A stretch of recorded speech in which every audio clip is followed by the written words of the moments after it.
Okay, I know you guys have so much energy. I'm gonna let you get it all out real quick. So I'm gonna count down from 3, and I just want you to scream as loud as you can for 4 seconds. I'm gonna time you. Hold on. All right, let's see. All right, yeah, I'm gonna do it silently. I'm gonna cover my ears. 3, 2, 1.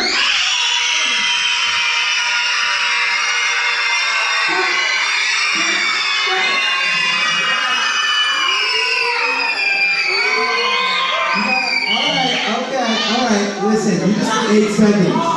That was 8 seconds. Alright, now let's make a deal. Alright, clap 1 time if you can hear me. Clap 2 times if you can hear me. Clap 3 times if you can hear me. Alright, I love this part. Say go Broncos if you can hear me. Go Broncos! Alright, cool. Alright, so check us out, guys. Alright, so you guys got to talk and scream and go crazy, and you have candy. So I'm going to ask a favor, okay? Cooper, I got a favor.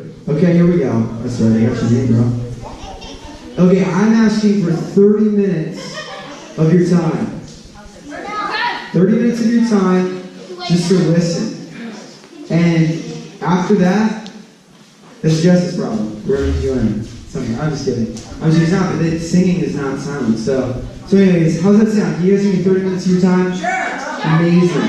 All right, so let's pray. So God, we just thank you so much for fun camps like Camp Highroad, Lord. God, thank you for candy. Thank you for weird TV shows, news channels that probably should exist in the world somewhere. And God, we just thank you for your son, Jesus. Thank you, Lord, that's a real story, God, that he would come and that he would die for us, Lord, and that he would raise back up on the 3rd day. We just thank you that that's a love that we get to walk into, that's an invitation that we have the choice of choosing to answer. And so I just pray, Lord, that tonight, God, every student that's here, Lord, whether they're here because they want to or because their mom made them come, Lord, I pray that tonight we would all just take the opportunity to to silence ourselves and just to listen to what you want to say tonight, God. Just to respond to what you want to do tonight, Lord, because we're here for you at the end of the day. So we just bless this time, God. Thank you for these kids. Thank you for fun. And in Jesus' name I pray. Amen. Awesome. So guys, my name is Luke Taylor.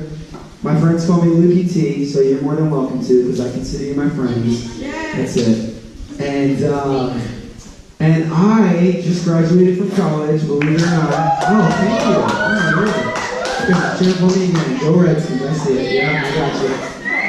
And guys, the fun thing right now is I'm doing full-time ministry. So what does that even mean? It just means that I'm doing, not a pastor, that maybe one day, who knows.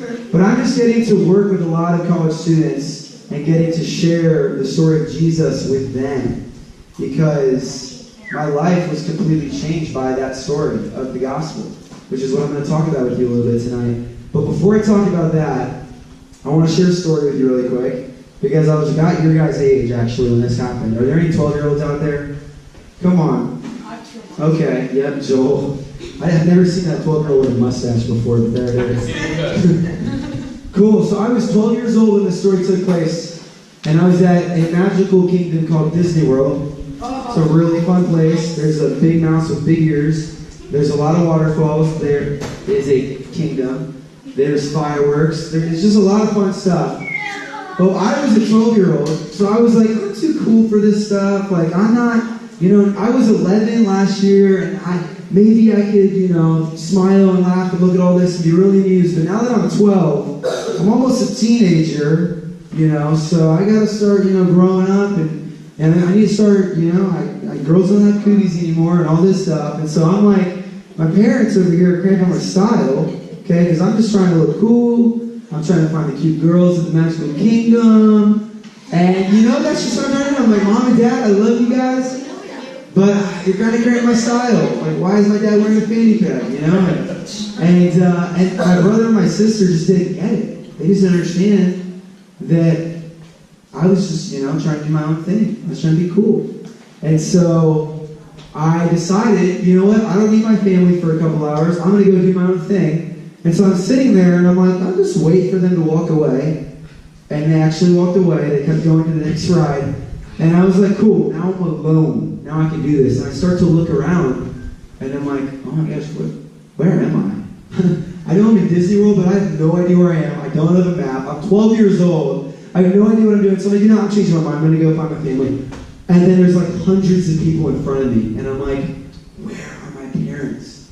But, praise the Lord, 10 yards away, so about where the back of the row is from where I am, I spot the back of my mom's head. I'm like, great. So I go skipping on along. I find them. I'm walking behind them. We go all the way to the water park.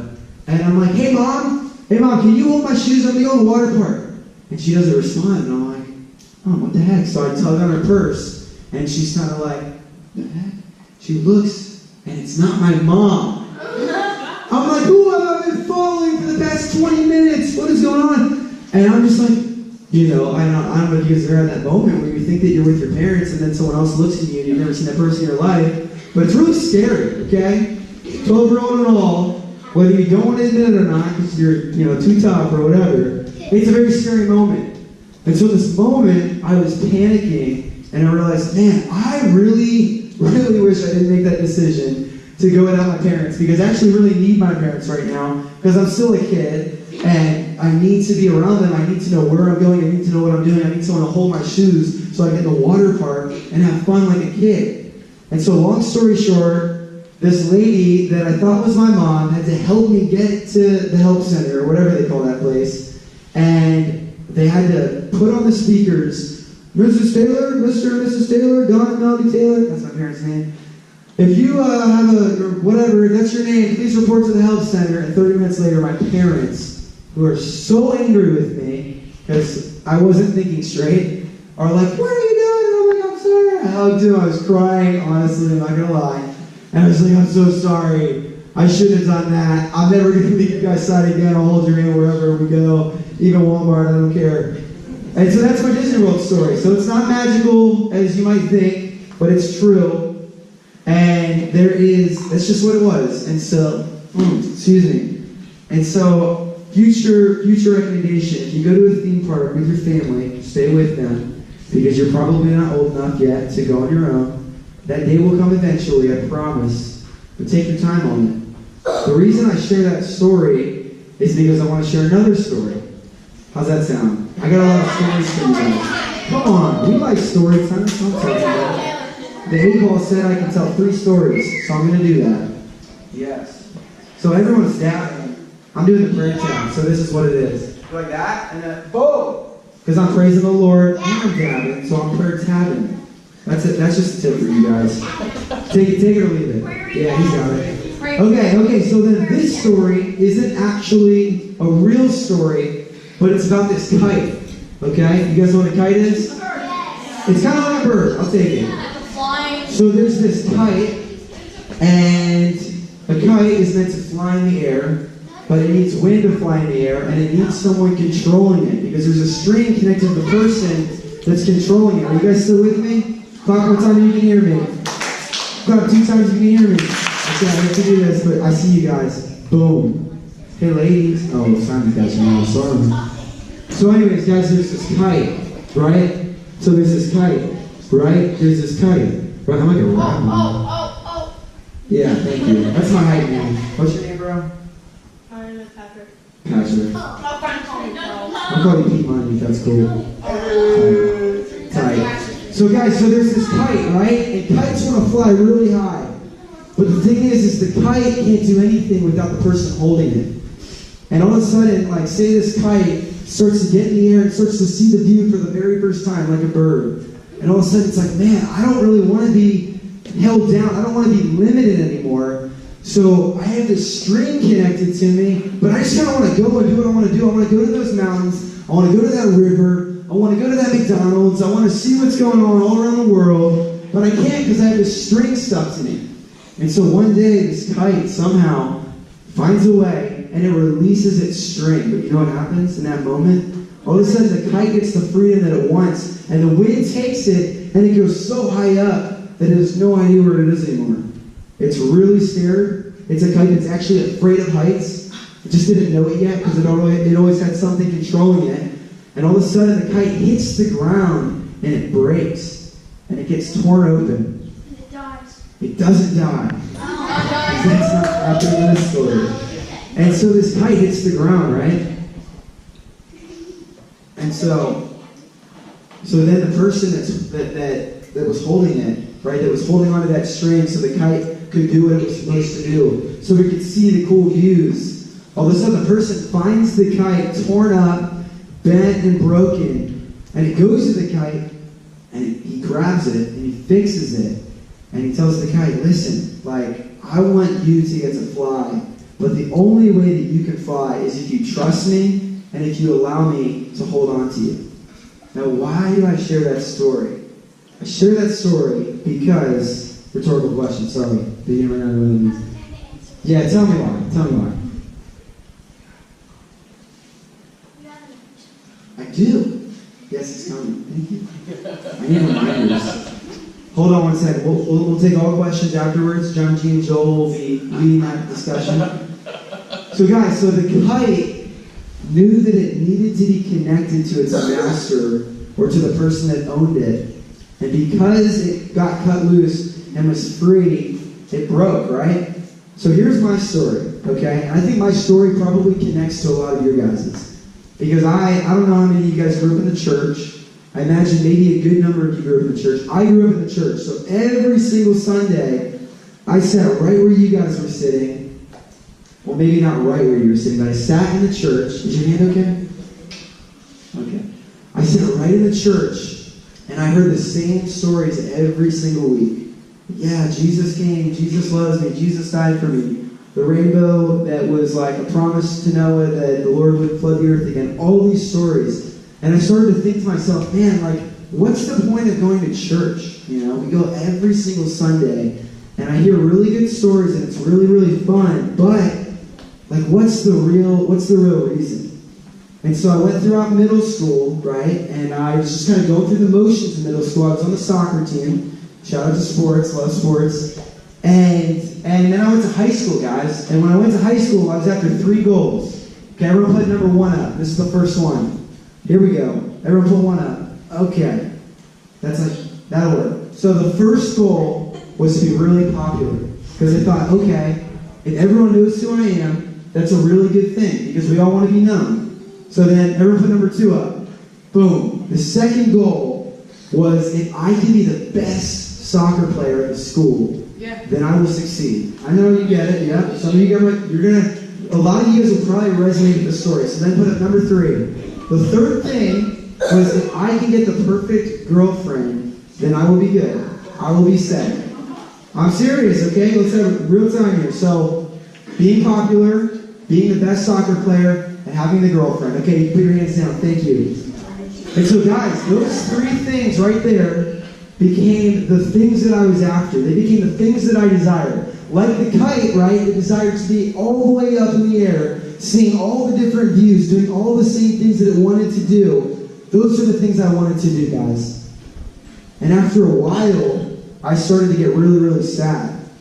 You know what I mean? It was really, really strange, because I was like, well, I'm doing really good at soccer now. It's my senior year of high school, so I was about 17 years old, a little older than some of you guys, and I was the captain of the soccer team. I was like, man, I got that. That's good. So then I was really popular too. I had a lot of friends. A lot of people knew who I was. A lot of people always said hi to me in the hallway. And I was thinking, man, like, I'm definitely doing really great. I got 2 of the 2. And then I got a girlfriend. And she was a really cute girl, really friendly girl. So I had all 3 of the things I wanted. So I was like that kite. I was flying, and nobody could stop me. But there was a problem. See, guys, the problem is this. How many of you guys know the story of Adam and Eve? Pretty good bunch? Cool, I can sum it up for you really quickly. So Adam and Eve were just like us. They were human beings. They were persons. And the thing about Adam and Eve is that God had created them to be in a relationship with Him. So God created Adam and Eve to be their friends, to be friends with them, to hang out with them, to do fun things with them, just to be around them. That's why God created them. The cool thing about that is that it's the same exact reason God created you guys. Some of you guys like arts and crafts. Some of you like coloring. Some of you like sports. Some of you guys like eating. Some of you guys like watching movies. And God, what's so cool about God is that He wants to be your friend and do those things with you, which is so cool to think about. Because check this out, guys. I don't know about you, but I love the sunset. I love the sunrise. I love the mountains. I love the Niagara Falls, huge waterfall. I love the woods. I love climbing trees. And that's all God's creation. I think that's so cool. I'm so amazed at the things God created. Now, this is the part that really gets me. This is the part that surprises me, actually. Is that God created all those things, but He doesn't desire to hang out with all those things. He desires to hang out with us. You know, the Bible tells us that God spoke those things into existence. He said, tree, be made, and the tree just was made, which is really cool. He's like, mountains, rise up, and the mountains just, boom, there they were. He said, waterfall, right now, be made, and the waterfall came down.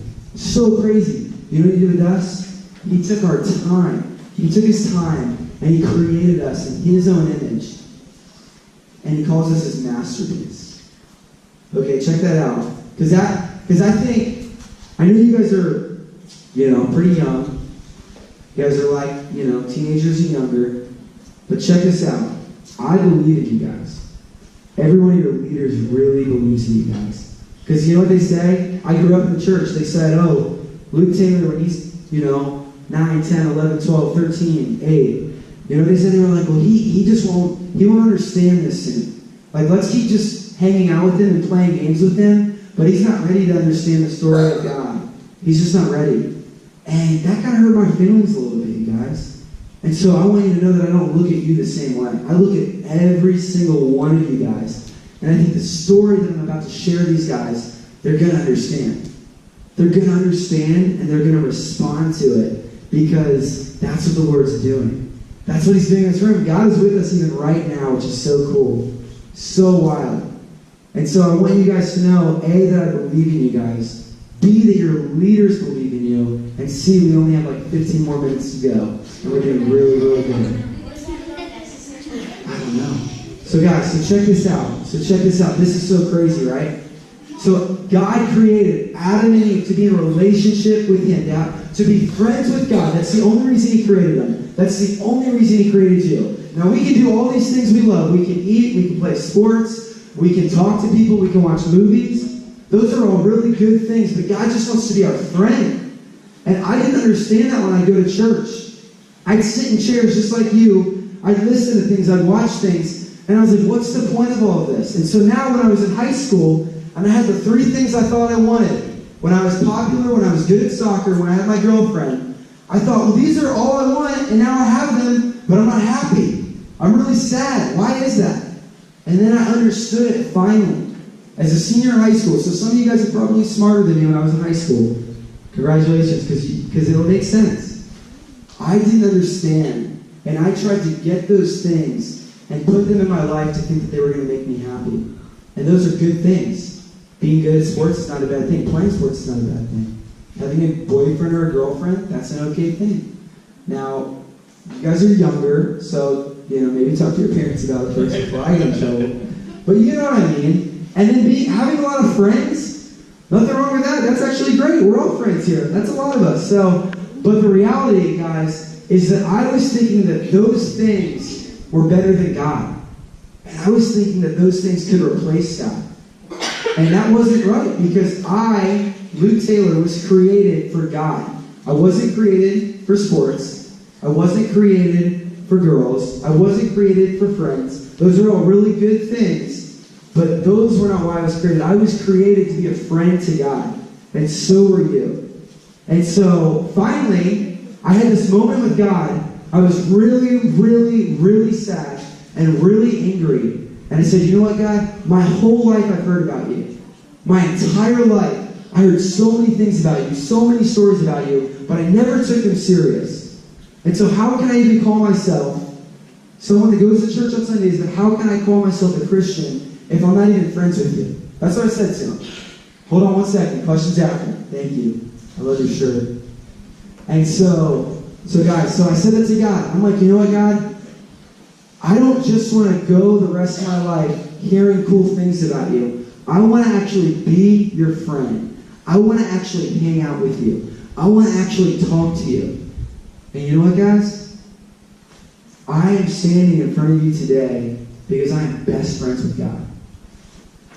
Because God heard me say that in my heart as I prayed that to him, and he said, okay, done deal.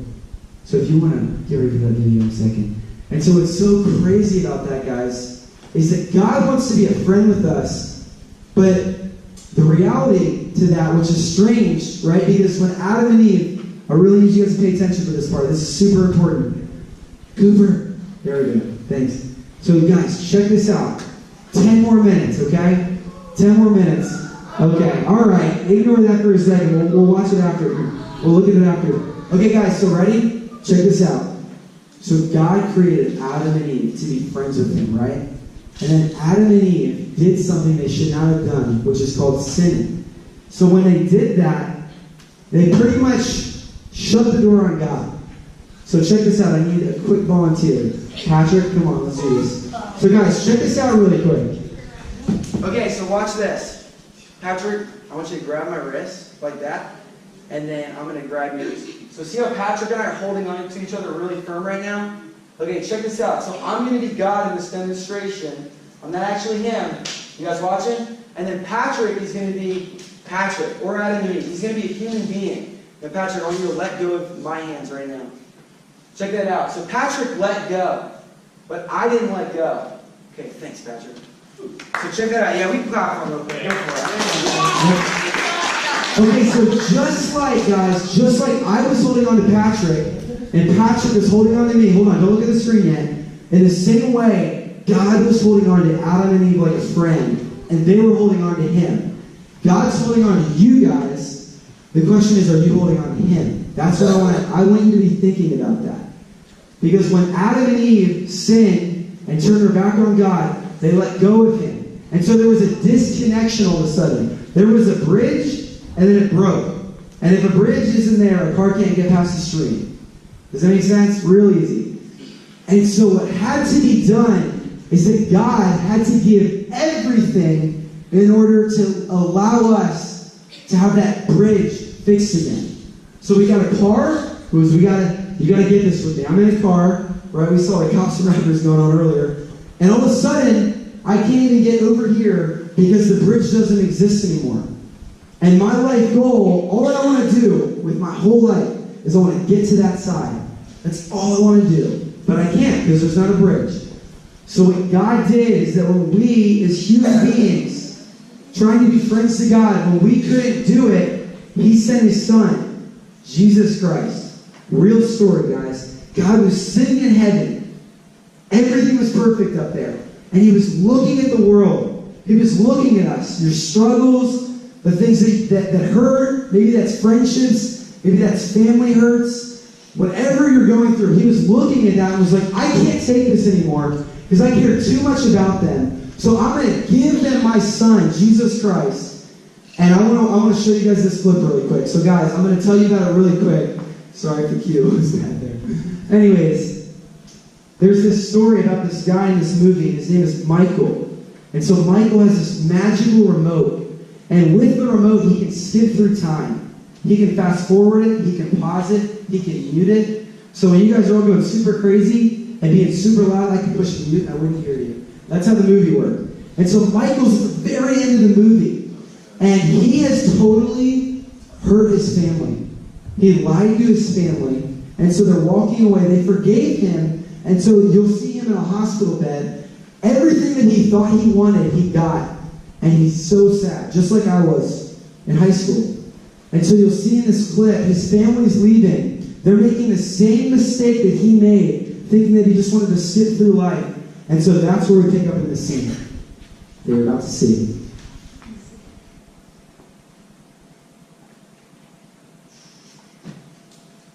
Hold on one second. We might get volume. Hopefully.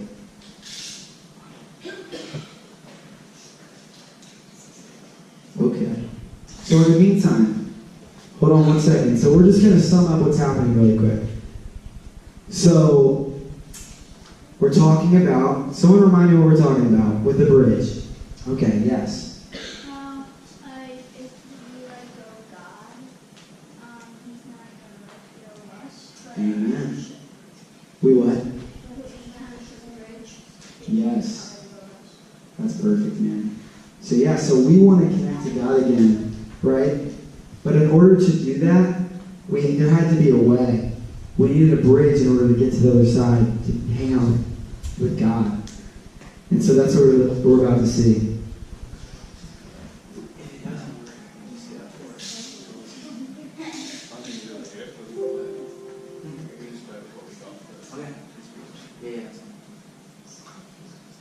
Alright, so we gotta listen really, really closely.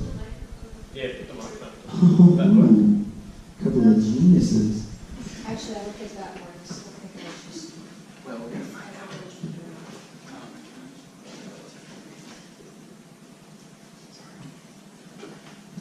You guys are doing amazing, by the way. Thank you.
Awesome. So guys, hold on one second. So let me explain to you kind of what's happening. So Michael, in this movie, the last breath that he could give, he wanted to tell his family that he loves them. That's what he was going for. And it's a really, really sad movie. I'm not going to ruin it. Hold on, no questions anymore. I appreciate it though. But what's really crazy, you guys, is that this is it. That's his last chance. That's what that one guy's telling me. He's like, don't do that. Don't take the machine off of you. That's the reason you're breathing. You're going to die if you let go of that. And he's like, no, get out of my way. Like, I don't care what's going to happen. I will give my life so that my family can know the truth and can know and can have full life. You know what I love about that movie is that in a strange kind of way, it's completely true.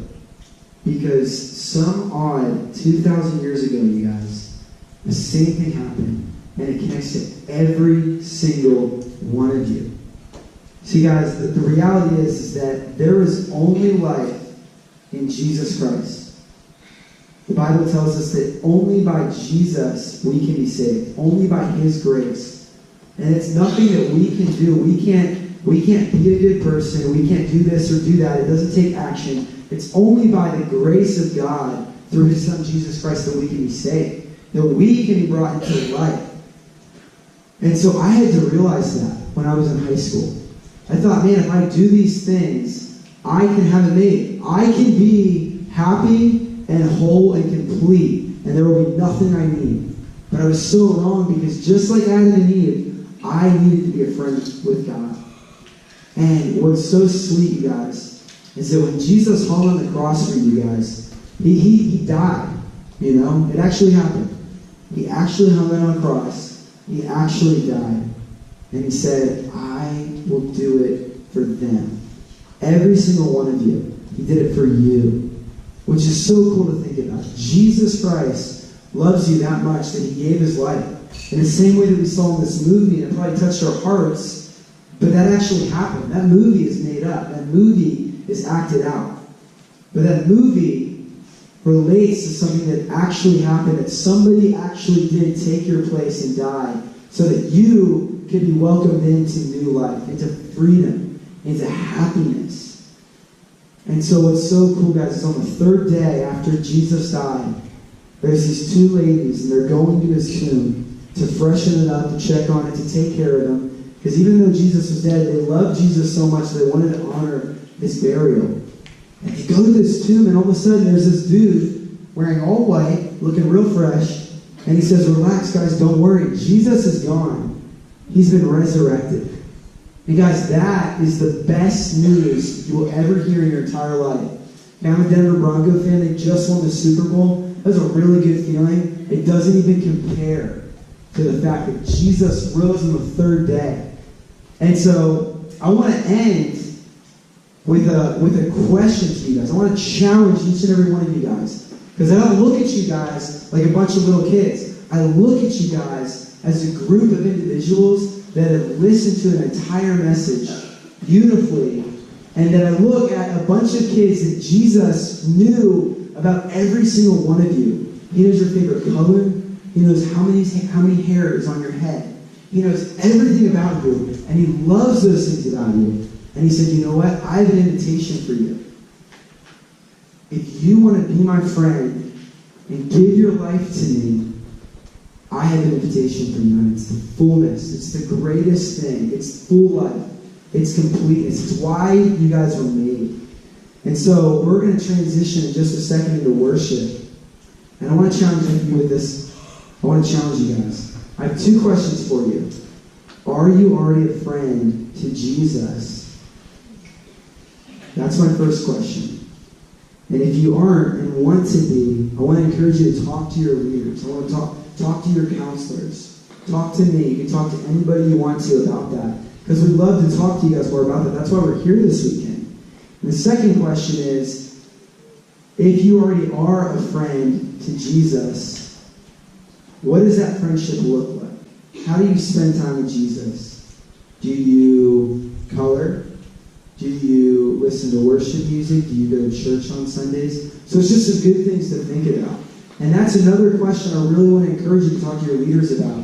Because when I became a Christian, for the first time in my entire life, when I became a friend to Jesus, I really needed some guidance on what it even looked like to grow in my faith. What it looked like to grow in my friendship with Jesus. So guys, we're going to go into some worship. But I'm thinking that all the leaders are going to kind of be spread out along the room. And if any of you guys at all want to talk to them, I want to encourage you to. And I want to say, don't worry about what you look like. Don't worry about what people are thinking. Because honestly, I'm going to start talking to people. Because I want to talk to you guys about what's going on. I want to talk to you guys about what you think about the camp. What you think about tonight. What you think about Jesus. Let's take a weekend. Let's take tonight to actually talk about those things. And to jump into that. How does that sound? Can we do that? Yeah. Come on. Guys, God loves you so much. It took me 18 years of my life to finally understand that. And I just want to say, I wish I had a camp like this for somebody to tell me that and invite me into that. Because this is the best invitation you can ever receive. So I'm going to pray. How's that sound? You guys are amazing.